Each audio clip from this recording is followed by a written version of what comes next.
साहित्य सरिता में मैं बबीता जायसवाल आप सभी का स्वागत करती हूँ। तो अपनी छात्राओं के लिए प्रस्तुत करती हूँ खुदा की वापसी कहानी का अगला भाग। मौलवी इमाम का तस्बीह वाला हाथ गुस्से में कांप रहा था। फिरोज ने बात वहीं खत्म करना मुनासिब समझा। तो चाय की ने ताजा प्याली उनकी तरफ बढ़ा बहन को इशारा किया कि वे कुछ सवाल ना पूछे। कुछ देर खामोशी छाई रही। जैसा जान, मेहर और शादी का क्या रिश्ता है जो मेहर को लेकर इतनी बातें बनती हैं। कहा जाता है मेहर औरत की कीमत है जो मर्द अदा करता है। कुछ देर बाद फरजाना ने पूछा। गलत, बिल्कुल गलत। मेहर का मतलब है प्यार, मोहब्बत, न कि लाहौल, ये सारी बेकार की बातें। सच्चाई से इनका दूर का भी वास्ता नहीं। अली इमाम ने खखारा, फिर कहा, शादी कानूनी तौर से यानी इस्लामी तौर पर वैध मानी जाए, इसके लिए 4 चीजों का होना जरूरी है। पहला, लड़की की मर्जी पूछी जाए, वह शादी के लिए राजी हो। दूसरे, 2 गवाह हों जो मर्द हों। यदि मर्द नहीं है तो फिर एक मर्द के बराबर 2 औरतों की गवाही मानी जाएगी। निकाह सबके सामने होना जरूरी है। मेहर का होना तो अत्यंत जरूरी है, क्योंकि उस वायदे का टोकन मनी या शगुन है जो उसने पूरी जिंदगी औरत की देखभाल के लिए किया है। यदि इनमें से कोई एक बात पूरी नहीं तो निकाह या शादी अवैध करार दी जा सकती है। यहाँ तक कि यदि किसी ने हैसियत से ज्यादा मेहर रखा और अदा करने की बिसात उसमें नहीं तो वह भी अवैध है, क्योंकि शादी की बुनियाद झूठ पर होगी। इसलिए कम से कम मेहर हो। कायदे से खजूर की गुठली के बराबर सोना या सोने की कीमत पर जो फौरन अदा करने में मददगार साबित हो। यही वे गारंटी है कि मर्द औरत की दौलत पर तकिया नहीं करेगा। हमारे यहाँ शादी एक अनुबंध का नाम है। एक भी क्लॉज छूटा तो अनुबंध टूटा या शादी अवैध मानी जा सकती है। लड़की अपने अधिकार का प्रयोग कर सकती है। यदि शादी उसकी मर्जी के बिना हुई है तो वह इनकार कर सकती है। तभी निकाह छुपाकर नहीं, सबको सबके सामने करने की हिदायत दी गई है।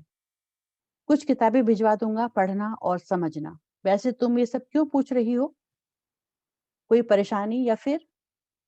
फरजाना के चेहरे पर एक रंग आ रहा था और दूसरा रंग जा रहा था।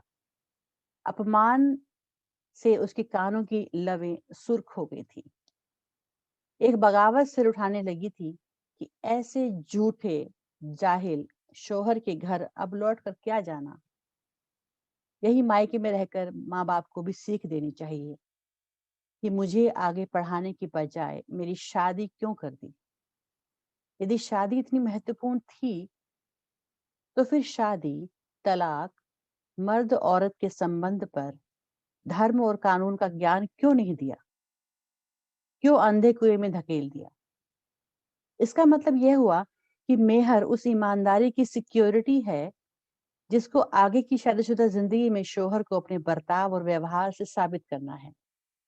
या यूं कहा जाए कि मेहर औरत की कीमत न होकर मर्द की जमानत है।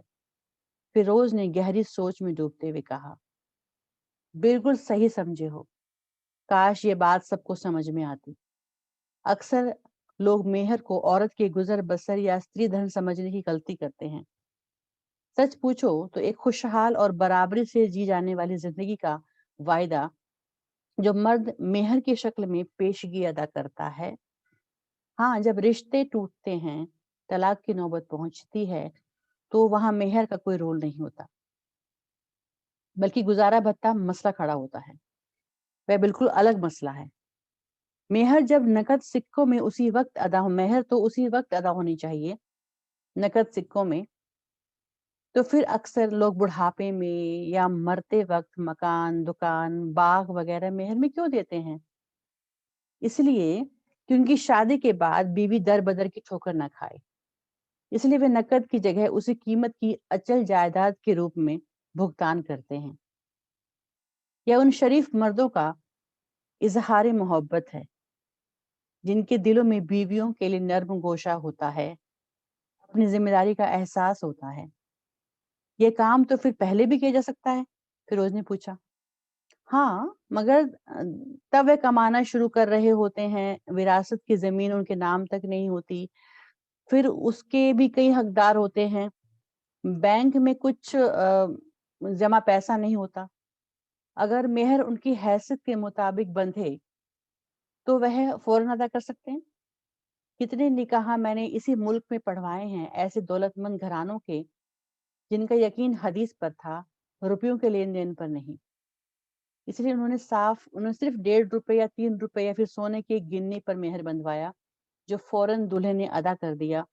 دوسری طرف معمولی گھروں کے لڑکوں کا مہر 1,00,000 1,50,000 بندھا۔ دہیج منع ہے اسلام میں، تو بھی دنیا کو دکھانے کے لیے دہیج دیا گیا۔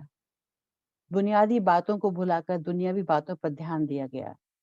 اکثر نتیجہ دیکھنے میں آیا کہ لڑکی مائکے گئی تو بلائی ہی نہیں گئی، لڑکے نے دوسری شادی کر لی، پہلی اور دوسری بیوی کے دہیج سے اس کا گھر بھر گیا۔ اس طرح کی شیطانت کا کام اب ہونے لگا ہے، کیونکہ لوگوں نے سیدھا راستہ چلنا بند کر دیا ہے۔ اس طرح کی ایک طرح سے غیر قانونی راستہ اپنانا شروع کر دیا ہے۔ ان باتوں کا اسلام سے کیا لینا دینا؟ مگر اپنے بچاؤ میں الزام اس پر تھوپ دیا جاتا ہے۔ کہتے ہوئے علی امام نے لمبی سانس لی اور چلنے کی تیاری کرنے لگے۔ آپ سوچتے ہیں کہ حدیث میں لکھی ہر بات پر چلنے سے سکون اور انصاف مل جاتا ہے؟ فیروز نے گمبھیر سور میں پوچھا۔ بات صرف حدیث کی نہیں، بلکہ ایمانداری سے ایک راستہ چننے کی ہے۔ زندگی کا کوئی نظریہ تو ہونا چاہیے۔ جب آپ اس پر چلتے ہیں تو بھٹکن کم ہوگی، اور سکون و انصاف بھی طے شدہ قانون کے مطابق آپ کو ملے گا، ورنہ جنگل کا قانون آپ کو ماننا پڑے گا اور انسانی دکھوں کا کوئی انت نہیں ہوگا۔ علی امام نے جوتے کے فیتے باندھ کالی ابا کبا کو ٹھیک کیا اور سر پر کالا امامہ رکھا۔ ایک تو عربی زبان آتی نہیں، ساری مذہبی کتابیں اسی زبان میں ہیں، فیروز نے کہا۔ ایسا نہیں ہے، انگریزی اردو میں خوب ترجمہ ہوا ہے۔ بات دلچسپی کی ہے، خود کو جاننے سمجھنے کی ہے۔ جب تک جڑ کو نہیں سمجھیں گے، پھیلاؤ پر تمہاری نظر نہیں پہنچے گی، اور غلط معلومات پر بھروسہ کر اپنے کو کمزور سمجھو گے۔ علی امام نے فیروز کے کندھے پر ہاتھ رکھتے ہوئے کہا۔ آپ سے باتیں کر لطف آ جاتا ہے، فیروز نے ہنس کر کہا۔ لطف آتا ہے وہ تو ٹھیک ہے، مگر میاں صاحبزادے اپنی شادی میں ان باتوں کا دھیان رکھنا۔ کہہ کر ٹھہکا لگا بیٹھے مولانا۔ جی صحیح، اطمینان کی گھڑی ہے، امتحان کی گھڑی ہے۔ فیروز بھی ہنس پڑا۔ جو کچھ کرنا تیش میں آ کر مت کرنا۔ غصہ کسی بھی جنگ میں ہارنے کا سب سے نادان اعلان ہوتا ہے۔ صحیح منزل کو پانے کے لیے عورت کے پاس وہ سارے ہتھیار ہیں جو مرد کے پاس نہیں ہیں۔ علی امام نے فرزانہ کے سلام کا جواب دیتے ہوئے کہا اور اس کے سر پر پیار سے ہاتھ رکھا۔ جی۔ چونک پڑی فرزانہ، سمجھ گئی کہ مولوی امام صاحب سب کچھ تاڑ گئے ہیں۔ کردار کا ہتھیار دولت، طاقت، شہرت کے ہتھیاروں سے کہیں زیادہ تیز اور چمکدار ہوتا ہے، کیونکہ وہ انسانی وجود کو قائم رکھتا ہے۔ اتنا کہتے ہوئے علی امام کمرے سے باہر نکل گئے اور فرزانہ کو ایک نئی زمین پر سوچنے کے لیے مجبور کر گئے۔ اندر چاہے جوالا مکھی پھٹ رہے تھے، اوپر سے فرزانہ دوسروں کے سامنے اپنے کو سہج بنائے رکھنے کی پوری کوشش کرتی تھی، مگر اس کا سنتاپ کسی طرح کم نہیں ہوتا تھا کہ اس کی شادی آدھی قانونی اور آدھی غیر قانونی ہے۔ جب کبھی زبیر کے ہاتھ اس کے قریب آتے، اسے محسوس ہوتا کہ اس کے ساتھ بلاತ್کار ہو رہا ہے۔ وہ کبھی کبھی اندر سے اتنی ہنسک ہو اٹھتی کہ لگتا کہیں کچھ کر بیٹھے۔ اپنی چالاکی سے اس نے عورت کو پہلے نہتھی بنایا، پھر اس سے پریم کیا، مگر میں اس فانس کی تپن کو ختم کر کے رہوں گی، اسی چالاکی اور کورٹنیتی سے جس سے زبیر نے مجھ سے پہلی رات चला था। यह खामोश लड़ाई तब तक चलेगी जब तक मेरी जीत नहीं हो जाती। पूरे वक्त खाली समय में कमरे में अकेली पड़ी छत ताकती, अनेक मंसूबे बनाती, तनाव में मुट्ठियां जकड़ती और तेज सांसों के संग वह जाने कितनी दूर निकल जाती थी। अब वह दो जिंदगी जी रही थी, एक ख्यालों में जुबैर की दुश्मन बन और हकीकत में उसकी पत्नी बनकर उसकी हर बात मानती हुई। उसका पूरा ध्यान इस बात पर केंद्रित हो गया था कि सांप मर जाए और लाठी भी न टूटे, वरना जुबैर का क्या, वह रूठ कर मायके बैठी तो दूसरे महीने वह एक और ले आएगा और इस्लाम के नाम पर हर तरह की सहूलियतें हासिल करेगा, और वह नाक पर मक्खी न बैठने की जिद में नाक कटवा लेगी, जो उसे मंजूर नहीं। बात तो तब बनेगी जब सहूलियतों के इस बांध का पानी उल्टी दिशा की तरफ मोड़ सके, जुबैर को सबक सिखा सके, उस जाहिल मौलवी की दाढ़ी कुतर सके। मगर कैसे, आखिर कैसे? गर्मी के दिन थे, फरजाना ससुराल लौट आई थी। जुबैर सारे दिन धूप में तपा जब घर लौटता तो फरजाना के हाथों मिला ठंडा शरबत अजीब राहत का एहसास उसको देता था। रात जब वह पास लेटी फरजाना की तरफ हाथ बढ़ाता तो वह करवट बदल कर बड़े नरम स्वभाव में कहती, प्लीज जुबैर, आज बहुत गर्मी है। उसके इस जुमले को सुन जुबैर को कूलर की ठंडी हवा लू के थपेड़े जैसी और रात धूप से भरा सफर लगने लगती। इधर फरजाना को जुबैर का हर प्रेम स्पर्श फंदा और खुद एक बहेलिया लगता था। उसके अंदर चिंगाड़ता तूफान शांत नहीं हुआ था।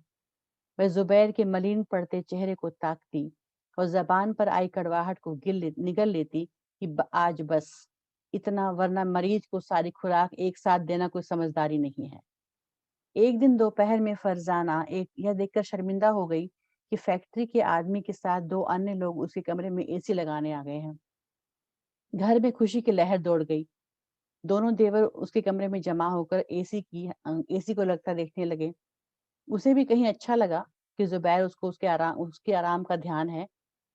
उसने स्वादिष्ट पकवान बनाए, कमरे के पर्दे, कुशन, बेड कवर बदले और पूरे घर को उत्सव के रंग में डुबो दिया। शाम को जुबैर ये सब देखकर मगन हो उठा और पूरे परिवार को कार में बिठाकर लंबी ड्राइव पर ले गया। रात को नीली रोशनी से भरा कमरा एक बर्फीली सरसराती ठंड में डूबा रजनीगंधा की महक से गमक रहा था। जुबैर के चेहरे पर एक अलग तरह का आकर्षण फरजाना को अपनी तरफ खींच रहा था। ये सारा भीना भीना माहौल उसी के द्वारा पैदा किया हुआ है। फिर वह झिझक क्यों हो रही है?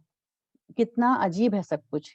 एक तरफ संबंध मोहब्बत की पुख्ता जमीन पर खड़ा हो रहा है तो दूसरी ओर आत्मसम्मान तर्क की छेनी हथौड़ी से संवेदना पर प्रहार कर उसे व्यथा के समंदर में ढकेल रहा है। दिल कह रहा है कि आज की खूबसूरती जी लो, प्यार को दोनों हाथों की अंजलि में भरकर पी लो। न जुबैर को निराश करो, न खुद को दुखी, मगर चेतना उसे रोक रही थी।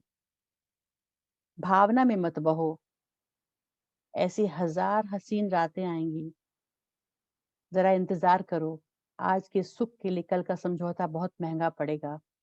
जहां दर्द के गलियारों में भटकन होगी, इबादत का सूरज बीच में ही डूब जाएगा, सारी रातें स्याह पड़ जाएंगी।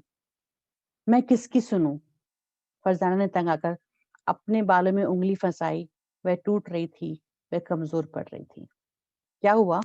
ब्रश करके नाइट गाउन पहने कमरे में दाखिल होते जुबैर ने फरजाना को ताज्जुब से देखा। कुछ नहीं, आंखों में भर आए बादलों को फरजाना ने उड़ाकर फीकी मुस्कान से जवाब दिया। सर में दर्द है। जुबैर ने उसका मुरझाया चेहरा देखा और उसके इकरार पर पास लेटकर उसका माथा हल्के हल्के चलाने लगा। वह एक खूबसूरत रात दबे पैर गुजरने लगी। जुबैर जाने कब उसका माथा सहला सहला सो गया। उसने जुबैर का हाथ धीरे से हटाकर होंठों पर और फिर उसे आहिस्ता से इन्हीं पर रखकर दबाया। आखिर ये सब इस तरह कब तक चलेगा? मेरे प्रतिरोध की अभिव्यक्ति कहीं गलत अर्थ में कोई गुल न खिला बैठे। अब मुझे बोलने की हिम्मत जमा करनी पड़ेगी, वरना खामोश शहादत व्यर्थ जाएगी, फरजाना सोच रही थी। उसकी आंखों में नींद नहीं थी, कभी वह प्यार से पति के चेहरे और बदन को ताकती तो कभी अपनी डबडबाई आंखों को तकिया में छुपा लेती। जुबैर फरजाना के रोज रोज के बहाने से सोचने पर मजबूर हो गया था कि फरजाना के प्रति अपने अनुराग और आकर्षण के पर्दे को हटाकर कुछ देखना चाहता भी तो उसे कुछ नजर नहीं आता था। रोज बरोज वह रूहानी तौर से फरजाना के जितना समीप आ रहा था, जिस्म से उतना ही दूर हो रहा था। उसे जाने क्यों लगने लगा कि फरजाना उसके सम्मोहन से मुक्त होती जा रही है। ये हार उसकी है या तुम हरदम किताबों में डूबी क्या तलाशती रहती हो? जुबैर ने बिस्तर पर से किताबों का ढेर सरकाते हुए पूछा। आपको। फरजाना ने हंसकर मियाँ को ताका। मुझे? जुबैर बिस्तर पर लेटे लेटे चौंका। उसके और फरजाना के दरमियान किताबें पड़ी थी। हाँ, आपने पहली मुलाकात में बताया था कि आपने बहुत पढ़ रखा है, मजहब के बारे में बहुत कुछ जानते हैं। तब से मुझे भी शौक हो गया कि आपकी दिलचस्पी जारी रखूं, मगर अभी तक इतना पढ़ने के बाद मुझे किसी हदीस, किसी सुन्ना में मेहर को पहली रात औरत से माफ कराने की बात नहीं मिली। किताबें समेटते हुए फरजाना ने भोलेपन से कहा। वह तो बस। जुबैर हकला कर रह गया। उसे इस तरह की बात, वह भी इतने अरसे बाद, सुनने की उम्मीद नहीं थी। मेरी तो अच्छी गुजर रही है। यदि मेरी बेटी को कल किसी तरह की परेशानी हुई, मसलन मेहर माफ करने के बाद शौहर के संग उसकी निभ न सकी और हक के नाम पर मेहर भी न रहा, इस बीच आपका बिजनेस भी किसी वजह से या फिर हमारे इतने बच्चे हो गए कि हम उन्हें बिठाकर खिला ना सकें, या फिर हमारे इतने बच्चे हो गए, हजार तरह की फिक्र मुझे घेरे रहती है। इसलिए मैं कुछ बातों में की तह में जाना चाहती हूँ, ताकि कल मेरी होने वाली बेटियों को तकलीफ न हो। उदास चेहरा बनाकर फरजाना ने चिंतित स्वर में कहा। वह तो ठीक है, मगर अभी हमारे बच्चे हैं कहाँ? तुम तो वही बात कर रही हो ना, न सूत न कपास, जुलाह में लट्ठम लट्ठा। खिसियानी हंसी हंसता जुबैर बोला। बलात्कार से उपजे बच्चे को मैं जन्म नहीं दूंगी, चाहे बांझ ही क्यों न कहलाऊं। फरजाना ने दांत पर दांत जमा कर कहा। कुछ कहा तुमने? जुबैर चौंका। नहीं तो। फरजाना मुस्कुराकर पलटी। अच्छा, मेरे कान बजे होंगे। जुबैर चकराया सा बोला। मैं चाहती हूँ आप उस मौलवी से मुझे मिलवाएं जिसने आपको ऐसा कानून बताया, ताकि मैं किताब में ना मिलने वाले कानून को समझ सकूं जो रिवाज पकड़ रहे हैं। बड़ी अदा से फरजाना ने कहा और गहरी नजरों से जुबैर को ताकती हुई हंस पड़ी। मैं किसी मौलवी को नहीं जानता। मुझे इन बातों पर जरा भी यकीन नहीं है। उलझ कर बोला जुबैर। फिर उस रात आपने मुझसे झूठ बोला था? फरजाना की नर्म उंगलियां मियाँ के बालों में उलझ गई। आधा, पूरा नहीं। जुबैर हल्के से मुस्कुराया। वह जाल में फंस गया था, उसे पता नहीं था। क्यों? फरजाना चौंकी और बड़े अंदाज से आंखें झपकाई। क्योंकि मेरे दोस्तों ने मुझे सलाह दी थी कि मेहर की मुसीबत से पहले ही दिन निपट लेना, वरना खिलखिला पड़ा जुबैर अपनी जीत पर। वरना क्या? एकाएक फरजाना के चेहरे के भाव बदल गए। छोड़ो भी, उस 50,000 में क्या रखा है? 1 लाख का तो तुम इस समय सेट पहने हो। जुबैर ने उसकी तरफ हाथ बढ़ाया कि उसे बाहों में भर ले। नहीं जुबैर, मुझे जवाब दो पहले, वरना क्या?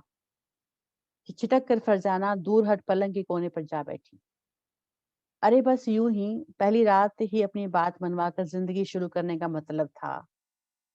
हमेशा नकेल मेरे हाथ में रहेगी, वरना फिर तुम मुझ पर धौंस जमाओगी। जुबैर ने पैर सीधा कर पलंग पर चित्त लेटते हुए आराम से कहा। मगर क्या तुम यह नहीं सोच पाए कि जब सच पता चलेगा तो क्या होगा? तुम मेरी नजर में कहाँ टिकोगे? फरजाना का लहजा बदल चुका था। औरत को इन बातों की खबर नहीं होती। वह शौहर और मौलवी की हर बात को सच मानती है। जुबैर हंस पड़ा। औरत को इन बातों की खबर नहीं होती? फरजाना का लहजा तल्ख हो उठा। जुबैर ने बीवी को पहली बार इस तेवर में देखा था, इसलिए वह पूरी तरह बात की तह तक नहीं पहुंच सका। तो भी मामला भांप कर उसने लहजा दबंग बनाकर कहा, हाँ, वह तुम्हारी तरह सच को तलाश नहीं करती, बल्कि शौहर की कही बात को सच मानती हैं, इसलिए सुखी रहती हैं। तुम खुद अपनी जन्नत में आग लगाने पर उतारू हो। मुझे जलील कर झूठा साबित कर क्या तुम मेरा प्यार पा सकोगी? अब यह तुम्हारी दूसरी शर्त अब ये तुम्हारी दूसरी शर्त है। फरजाना कटाक्ष भरी मुस्कान बिखेर कर बोली, नहीं, शायद हाँ, या मैं कुछ नहीं जानता। जुबैर उलझ कर बोला, देखो जुबैर, मैं रोज तुम्हारे साथ मरती हूँ। मुझे डर है कि कहीं मैं पागल ना हो जाऊं। मुझे पहली रात की वे शर्त, तुम्हारी वे बातें सदा कोंचती रहती हैं। लाख भूलने की कोशिश करो तो भूल नहीं पाती। शायद इसलिए कि वह धार्मिक दृष्टि से गलत था, झूठ था। हमारे प्यार की बुनियाद एक झूठ पर, एक फरेब पर शुरू हुई थी। इसकी कसक मुझे तड़पाती है। मेरा दर्द समझने की कोशिश करो। वह दर्द लाख या करोड़ के जेवर पहनने से खत्म नहीं होगा। फरजाना की आंखें डबडबा गईं। तुम पागल हो रही हो, ऐसा कुछ भी नहीं है। मैं तुमसे बेपनाह मोहब्बत करता हूँ, भूल जाओ। एकाएक जुबैर के चेहरे पर छाया गुस्सा गुबार की तरह बैठने लगा। मगर मैं मोहब्बत करना चाहूं भी तो नहीं कर पाती। हरदम उस रात की बातें मुझे हथौड़े की तरह पीटती हैं, मुझे बताती हैं कि तुमने मेरी मजबूरी, मेरी मासूमियत से फायदा उठाया है। खुदा के बाद शौहर के आगे सिजदा वाजिब है, मगर बताओ, क्या मैं सच्चे दिल से तुम्हारे आगे माथा टेक सकती हूँ? उस खुदा के आगे तुम माथा टेक सकते हो जो तुमसे झूठ बोले? बस करो फरजाना, मैंने ये सब जानकर, इतना कुछ समझ कर यह नहीं किया था। एक मर्दाना नशा था, ताकत का घमंड था, अपने को बेहतर समझने का। उसी नशे में मुझसे ये गलती हो गई। तुम जो चाहो सजा दे सकती हो, मगर मुझे छोड़कर मत जाना। जुबैर ने फरजाना को अटैची खोलते हुए देखकर कहा, फिर एक नया फरेब, एक नया जाल मोहब्बत के नाम पर बुन रहे हो। पछता रहे हो तो प्रायश्चित भी करना जानते होंगे। मैं तो अपने को सजा दे रही हूँ, अपनी हिमाकत की। यह कोख हमेशा सोनी रखूंगी। उस मर्द का बच्चा हरगिज कोख में नहीं पलने दूंगी जो मोहब्बत के नाम पर सत्ता का परचम लहराए, जो औरत के अधिकार को अपनी चालाकी से छीन ले और उसे निहत्था बनाकर अपनी जीती जमीन का ऐलान करे। वह जमीन अंकुर नहीं फोड़ेगी, कभी नहीं। फरजाना के चेहरे पर एक तमतमाती सी जिद अकड़ कर बैठ गई। मैं शर्मिंदा हूँ। जुबैर के चेहरे पर उठी संगीनी धराशायी हो गई। यदि तुम्हें रस्में तोड़नी थी, बगावत करनी थी, तो एक नई जिंदगी की बुनियाद डालते, जिसके नियम नए होते। धर्म के बनाए कानून को नकारना था तो नास्तिक बन क्रांति करते। मगर वे खतरे तुम मोल नहीं ले सकते थे ना। नियम और कानून से बंधी जिंदगी को कबूल करके उसमें से उन नियमों को छांटना जो तुम्हारे लाभ में आते हैं, और उनको रद्द कर देना जो दूसरों के फायदे में आते हैं। क्या ये गुनाह नहीं? तुम सब कुछ बर्बाद करने पर तुली हो। अपना गुस्सा ठंडा करो। इन बातों से क्या फायदा? हम खुश हैं, खुश थे, खुश रहेंगे। मैं खुश नहीं थी। एक बनावटी जिंदगी जी रही थी, हौसला जमा कर रही थी, सच्चाई की तलाश कर रही थी। आज मैं फैसला करना चाहती हूँ कि मुझे तुम्हारे साथ रहना है या अकेले जीना है। फरजाना ने अटैची में सामान रखते हुए कहा, पागल हो गई हो क्या? जुबैर तैश में आ गया। अब होश में आई हूँ, नींद से जागी हूँ। मुझे अब समझौते भरी ये जिंदगी पसंद नहीं, जहाँ खुदा और रसूल का दिया हक भी मुझसे छीन कर जीने पर मजबूर कर दिया जाए। कल का क्या भरोसा, इस दलदली जमीन पर कौन से घर की बुनियाद पड़ेगी। जज्बात की शिद्दत से फरजाना की आवाज बुलंद हो उठी। धीरे बोलो, दालान में कोई है, बेकार में। जुबैर ने घबराकर उसके मुंह पर हाथ रखा। कुछ पल खामोशी रही। चाहती तो मैं भी यही हूं कि हमारे बीच जो हुआ उसका पता दूसरों को न चले, क्योंकि दूसरों की कोई गलती नहीं है। थोड़ी देर बाद फरजाना ने कहा, मैं तुम्हें बहुत प्यार करता हूँ, तुम्हारी इज्जत करता हूँ। जुबैर ने प्यार से सराबोर हो उसका हाथ पकड़ना चाहा। मुझे हाथ मत लगाना, मैंने इतना तनाव सहा है कि अब मैं टूट कर बिखर जाऊंगी। अभी तक चुप थी, सहने की ताकत थी, आज जबान खुल गई है तो मेरे सब्र का पैमाना लबरेज हो चुका है। मुझे कुछ दिन आराम चाहिए, फैसले से पहले का सन्नाटा। मुझे मेरे घर छोड़ाओ, जब तक मैं तुम्हें बुलाऊं ना तुम मुझे लेने मत आना। अटैची बंद करते हुए फरजाना ने अंतिम फैसला सुनाया। कहानी का ये भाग मैं यही समाप्त करती हूँ। अगले भाग के लिए अगली वीडियो में मिलते हैं। नमस्कार।